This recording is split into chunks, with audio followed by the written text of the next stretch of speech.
The scent of crushed sage lingered in the air. Sharp, metallic, alive. The workshop was just as I remembered it.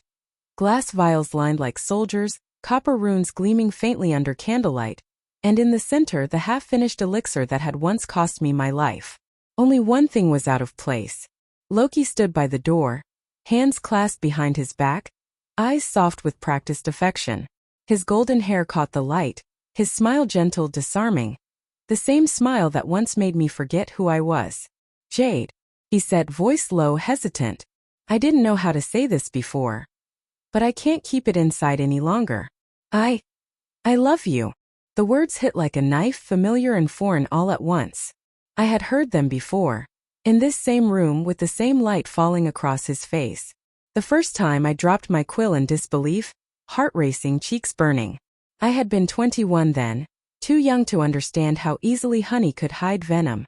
But now I remembered everything. The execution square. The pyre's heat devouring my skin.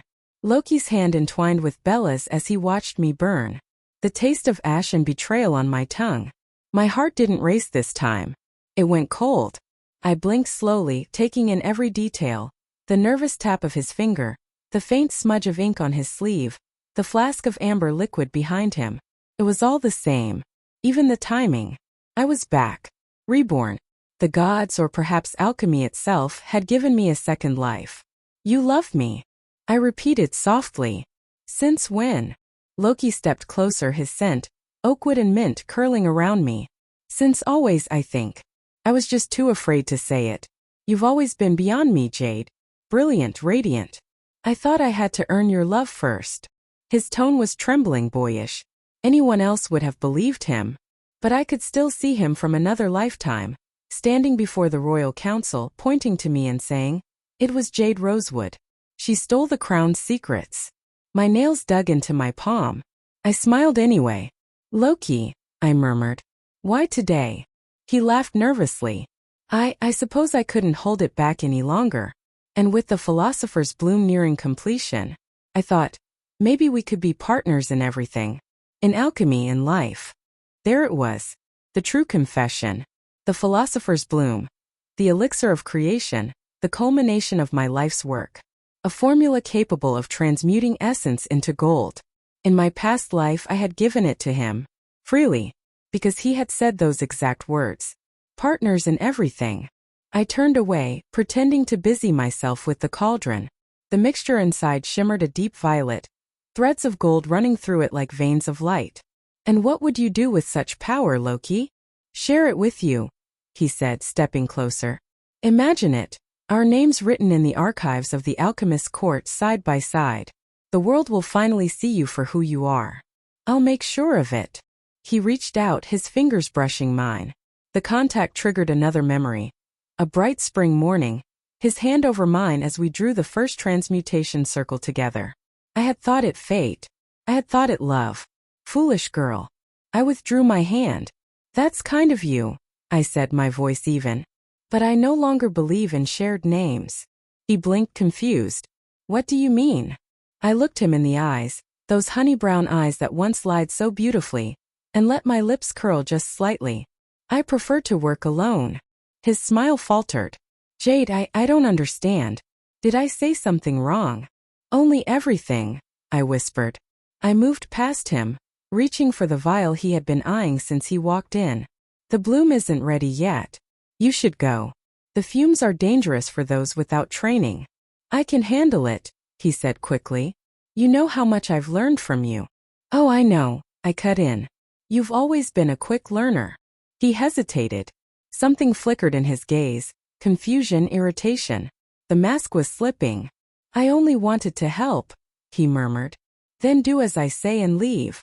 The silence that followed was heavy. In another life I had begged him to stay. This time I relished the way his pride warred with his charm. "Very well," he said finally, stepping back. "If you need me, I'll be at the guild hall." I didn't answer. When the door closed, I let out a breath I hadn't realized I was holding. My hands trembled. Not from fear, but from exhilaration. The circle was complete. I was truly back. Slowly, I reached for the half-finished elixir. The surface rippled, reflecting my face. older in spirit, sharper in resolve. In the end, I whispered, tracing the rim with my fingertip, alchemy is about transformation, breaking something apart to make it stronger. Even the heart. I poured a few drops of blood into the mixture. It hissed, flaring gold. My own rebirth sealing itself in light. And as the fumes rose, I smiled. You wanted my formula, Loki. This time I'll give it to you. I turned to the shelf, scribbling notes in quick, elegant script just as I had before. Only this time the formula I left for him would be perfect in its deception. Beautiful. Deadly. Ironic. Because the philosopher's bloom at its core was a lesson in equivalent exchange. And I had paid the price once already. Now it was his turn. Night settled over the city like spilled ink. From my window, I could see the faint shimmer of the royal spire in the distance, the tower where the guild's alchemists slept in their glass cages, believing themselves gods. I had once dreamed of joining them. Now the thought made me smile. A thin, humorless thing. The workshop was quiet save for the whisper of flames beneath my cauldron. I had relit them not for work, but for memory. The firelight licked across the runes carved into my table, illuminating years of devotion and betrayal in equal measure. I sat beside the hearth, the hem of my robe catching stray embers, and let the night breathe with me. The blood spell had confirmed it. I was no ghost, no illusion. I had truly been reborn. Every scar on my soul still ached, but my body was whole, fresh. When I closed my eyes, I could still see that final pyre. The chains cutting into my wrists, the smoke curling up to the pale sky. Loki's voice echoing across the courtyard, smooth and practiced as he condemned me. Bella's tears, false shimmering like dew. She was dangerous, she had cried. She tried to kill us. I had begged then. Not for mercy, no, for understanding. For truth. I wanted Loki to look at me and remember every promise he'd made in the quiet of our workshop, every vow whispered over flickering runes. He never did. And now here I was, returned to the moment before the ruin, gifted the chance to turn it all to ash on my own terms. My reflection in the glass looked the same as before, but something deeper had changed. My eyes held a gleam that wasn't there in my first life. A quiet, measured fire. I took a sheet of vellum and began to write, my quill gliding over the surface like a blade. Lines of an alchemical matrix took shape. Precise, intricate, deceptively beautiful. A formula that looked divine and was anything but. The philosopher's bloom they so coveted would, in the wrong hands, become its opposite. A withering agent that turned life's energy inward until it devoured itself. A perfect metaphor for greed. I worked until the moon sank behind the rooftops, my ink running dry. When I finally leaned back, the completed sigil pulsed faintly under the lamplight. A sleeping serpent coiled and waiting. My lips parted and a low whisper escaped. You took everything from me once, Loki Draven. My name. My dreams. My life. I touched the center of the sigil, sealing it with a trace of my blood. This time, I said softly, I'll take it all back and more. The flames answered, flaring gold. The workshop filled with the faint scent of burning sage and iron. The perfume of revenge. And in the quiet that followed, I felt it. Not peace but purpose. Tomorrow the game would begin. Dawn came quietly, bleeding pale gold through the frosted windows. The city stirred beneath it. Bells chiming, merchants shouting. The world blissfully unaware that history had begun to rewrite itself. I had not slept. My mind was sharp, my veins alive with purpose. The elixir on my table had cooled to a faint amber, its surface gleaming like trapped sunlight. Every motion, every scent, every sound around me felt sharper now that I knew how this path once ended. In that other life, I had spent mornings like this, humming softly to myself, waiting for Loki to arrive so we could share tea and theories. Now I stirred my potion in silence. The spoon clinked against the glass in a rhythm that soothed me. Measure, pour, transmute, refine. The heart of alchemy was balance, creation through destruction, gain through loss. How fitting that revenge followed the same law. A knock sounded at the door. Come in, I said without turning. The hinges creaked, and there he was again, Loki Draven, the man who once made me believe devotion was destiny. He looked immaculate as always, gold-threaded vest, hair tied back loosely, the faintest smile playing on his lips. You're up early, he said. Did you work through the night again? I find sleep overrated. I didn't look at him, letting the words drop like a blade in water. He approached the table, curiosity bright in his eyes. Is that the bloom? An early iteration, I replied calm. Still unstable. He leaned in closer, and I could almost smell the anticipation beneath his charm. Loki had always been like mercury, bright, fluid, impossible to grasp without being poisoned. You're incredible, Jade. No one in the guild has ever come close to deciphering this level of transmutation. Flattery doesn't make me work faster, I said, though inside, his praise cut in a familiar place, the old wound of wanting to be seen. Pushed it down. Was there something you needed? He hesitated, then offered me a parchment.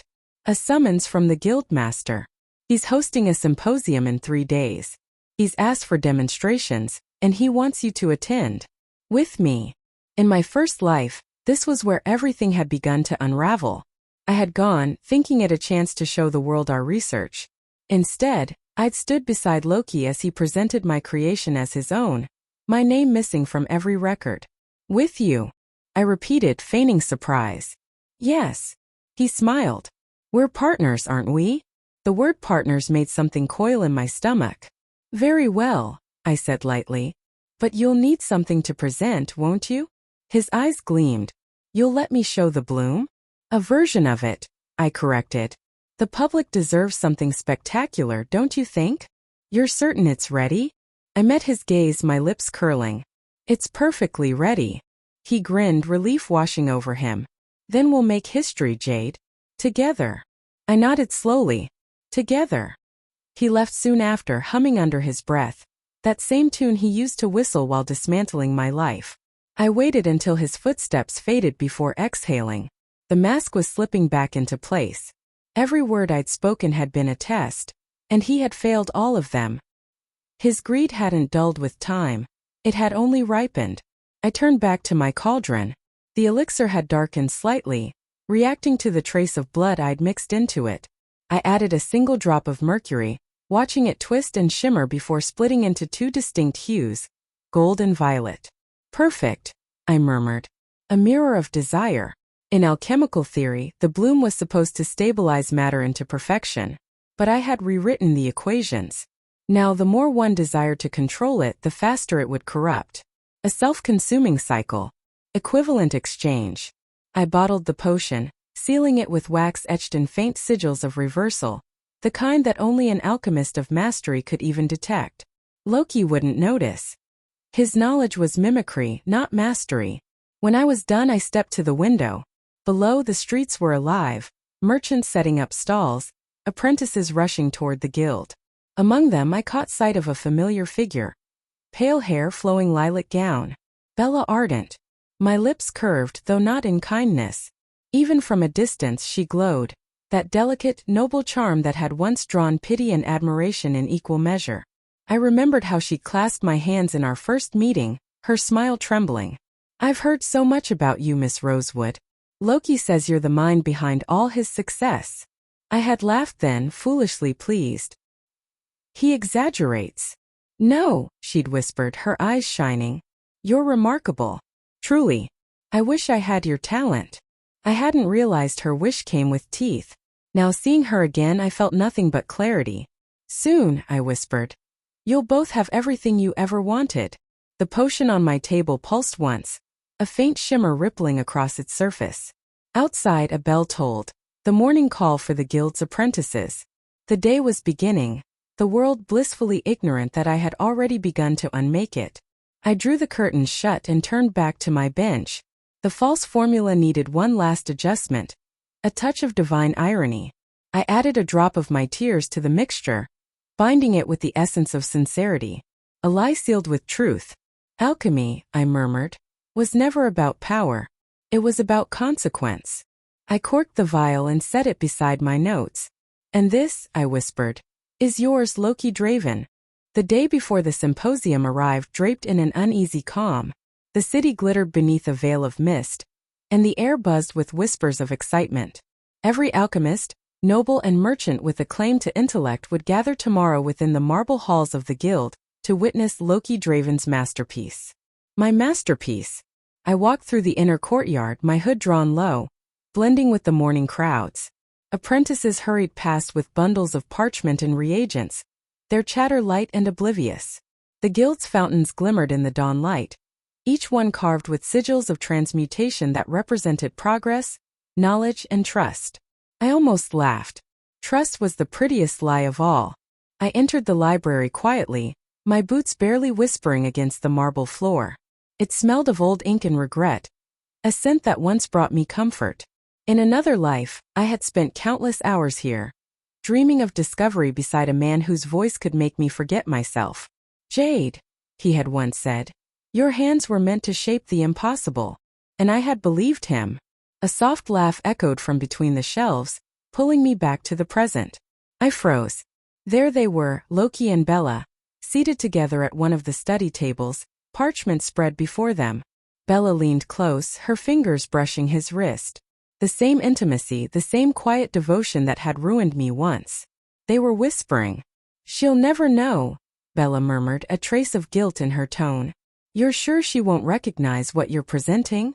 "Of course not," Loki replied smoothly. "Jade may be a prodigy, but she's naive. She trusts too easily. I told her I'd make minor adjustments before the symposium.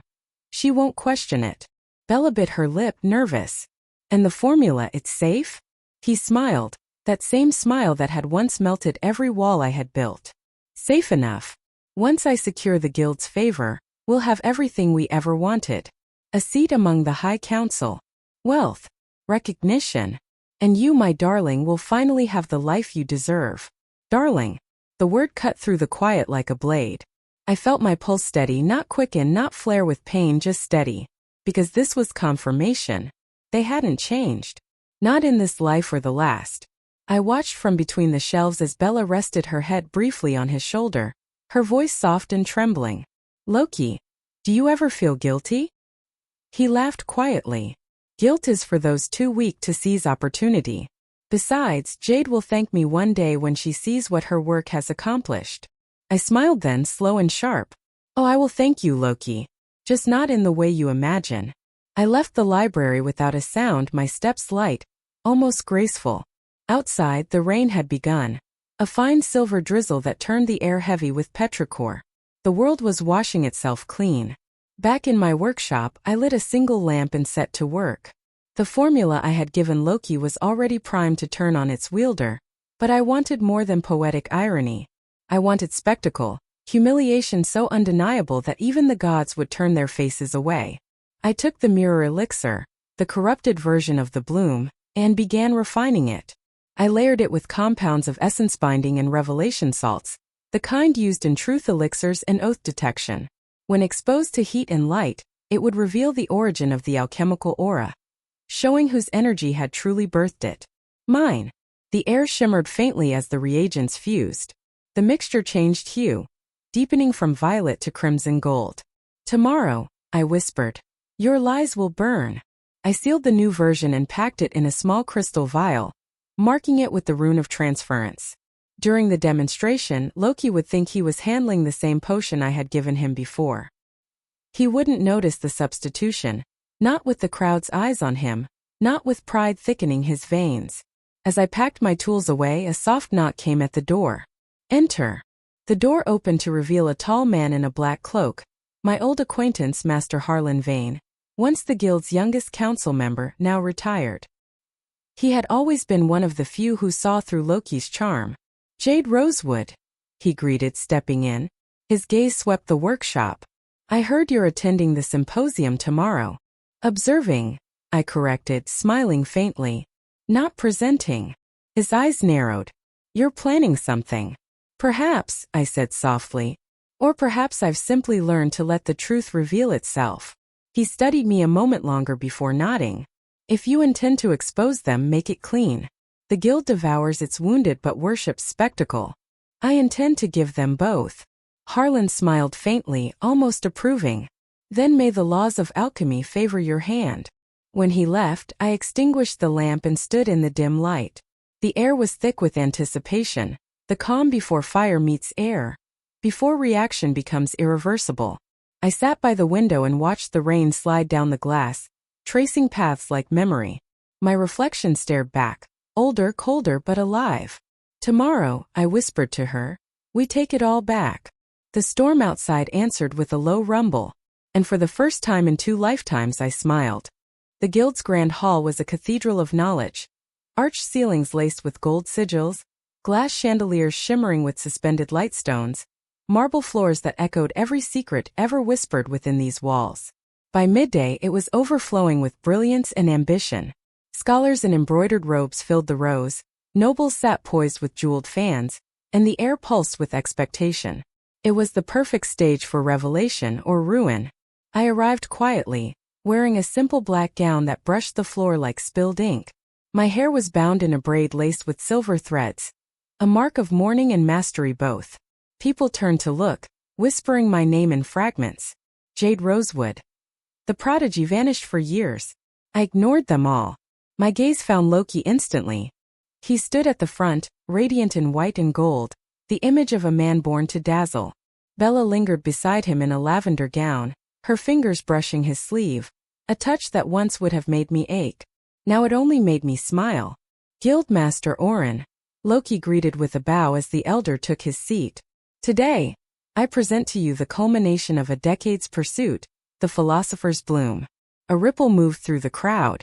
The guildmaster's eyes gleamed behind his spectacles. Ah, the fabled bloom, he murmured. Said to transmute any substance into its purest form. Loki smiled, every inch the charming visionary. Indeed, master. It is the threshold between mortality and divine comprehension. The proof that creation itself can be harnessed. I could almost taste the arrogance in the air. It was sweet, like wine left too long to ferment. And you, the guildmaster continued, achieved this alone? Loki hesitated only for a heartbeat before saying, with assistance, of course. Miss Rosewood was instrumental in my early research, but the formula before you now is wholly my own refinement. A murmur of approval rippled through the hall. I caught Master Harlan's gaze from across the room. He sat 2 rows ahead, his mouth a grim line. Then demonstrate, the guildmaster said. Let us see this bloom of yours. Loki turned to his table, the vials gleaming in a neat display. I recognized every motion as he prepared the ritual. The measured heat, the clockwise stirring, the whispered invocation of metallic resonance. He performed it with elegance. My elegance rehearsed to perfection. Only this time, the vial he held was not the one I had given him yesterday. It was the one I replaced last night. Observe, Loki announced proudly. With this elixir, base iron becomes gold and purity refined into brilliance. He poured the shimmering liquid over the lump of iron before him. Gasps rose as golden light erupted from the crucible. Bright, radiant, magnificent. For a moment even I felt the tug of awe. Then slowly the glow began to shift. The gold hue deepened, first to amber then to crimson. The air filled with a low hum, like the trembling of a struck bell. Loki frowned, sensing something amiss. The reaction is. His voice cut off as the light flared again. This time bursting upward in a violent arc that painted the entire ceiling in fire. Symbols of transmutation whirled through the air, then froze suspended midair. Glowing sigils spelling out a name. Jade Rosewood. The crowd fell silent. Every rune, every alchemical signature carved in light pointed to me. My essence, my mark. Loki stumbled back, pale. That's impossible. Oh, but it is, I said softly, stepping forward. Heads turned. Whispers rippled like waves. Miss Rosewood, the guildmaster said, astonished. You claim ownership of this creation? I met his gaze evenly. I do not claim it. The elixir itself recognizes its maker. Alchemy cannot lie. Loki's face drained of all color. You switched the vial. Did I? I asked, voice calm. Or did you take what was never yours, dressing it in stolen glory? He looked around wildly. You don't understand, she helped, but it was my refinement. You copied my notes, I interrupted quietly. You begged for my trust, my love, and my labor. Then you presented them as your own while I rotted in obscurity. Bella stepped forward, trembling. Stop this, Jade. You can't humiliate him like this. Humiliation. I turned to her, smiling faintly. My dear Bella, this is mercy. The crimson light pulsed once more. and the iron in the crucible began to decay. Instead of transmuting, it melted, its surface turning black and smoking. Loki tried to back away, but the light coiled around his wrist, burning the shape of my alchemical mark into his skin. He screamed. Gasps filled the hall. The guildmaster rose to his feet. Enough! What is this blasphemy? The truth, I said simply. Alchemy punishes deceit. The bloom reacts to intent. The purer the soul, the purer the result. But in the hands of a liar, it devours its master. Loki fell to his knees, clutching his arm as the sigil continued to glow. Bella tried to reach him, but the aura flared, forcing her back. Please, he gasped, looking up at me. Jade, stop this. You stopped me once, I said quietly. In another life. When I begged for mercy. When I still believed in love. His eyes widened. What?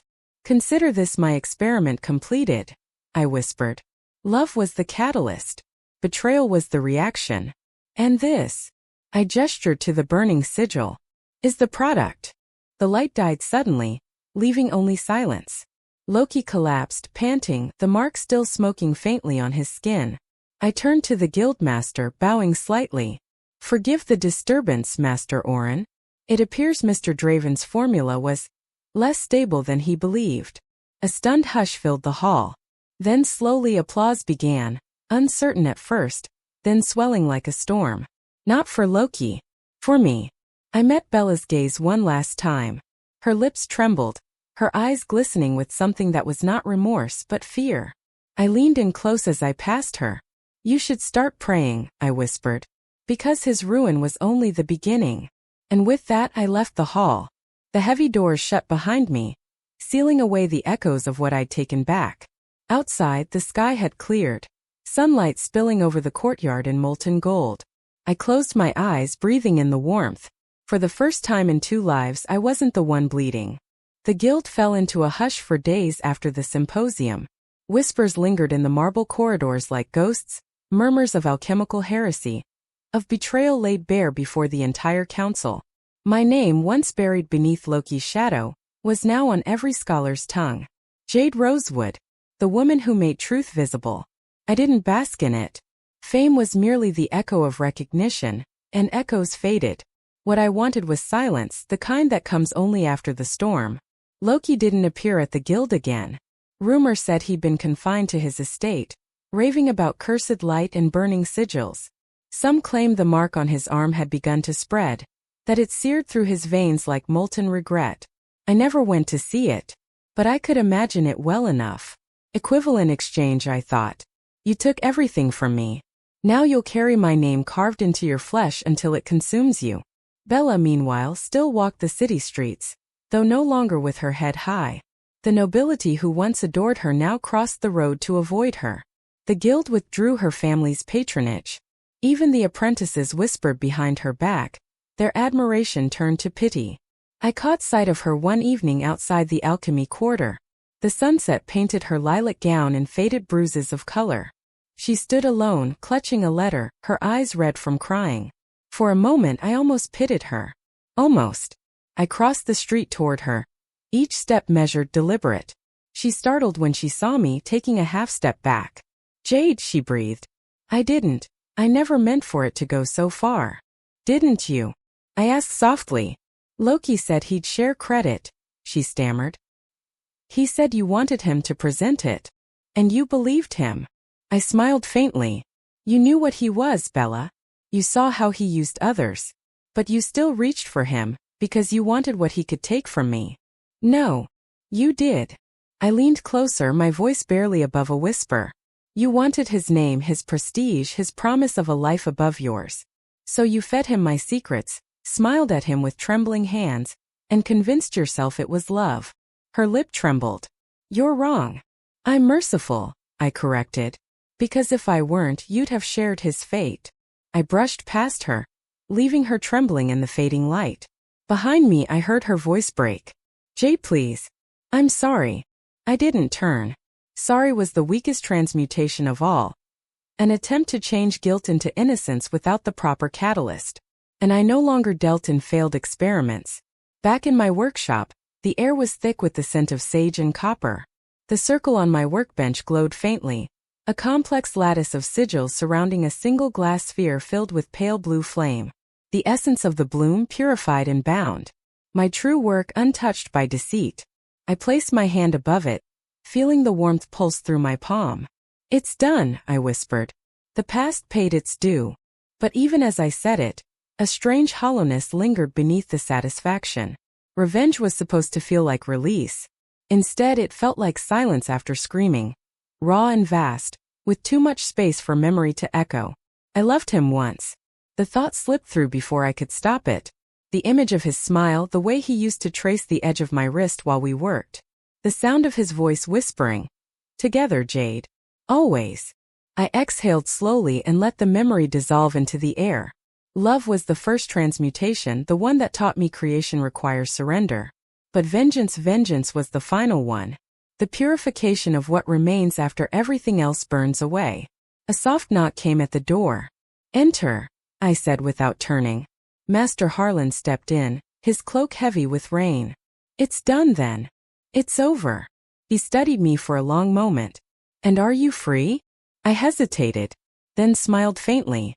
"Freedom is a kind of emptiness, isn't it?" "Sometimes," he said. "But emptiness is also space for something new." He left quietly, leaving his words behind like dust motes in the lamplight. I stood there for a long time, staring at the flame within the glass sphere. Its light flickered softly, golden at the core. I could have used it, turned it into gold, into immortality, into anything I desired. Instead, I released it. The glass shattered with a soft crack, and the flame rose, swirling once before fading into the air like a sigh. The workshop grew still. I pressed a hand over my heart. "Rest," I whispered, though whether I meant him or myself I wasn't sure. Outside, dawn began to break. The light spilled through my window, gilding the ruins of my sorrow in quiet gold. For the first time, it didn't feel like forgiveness.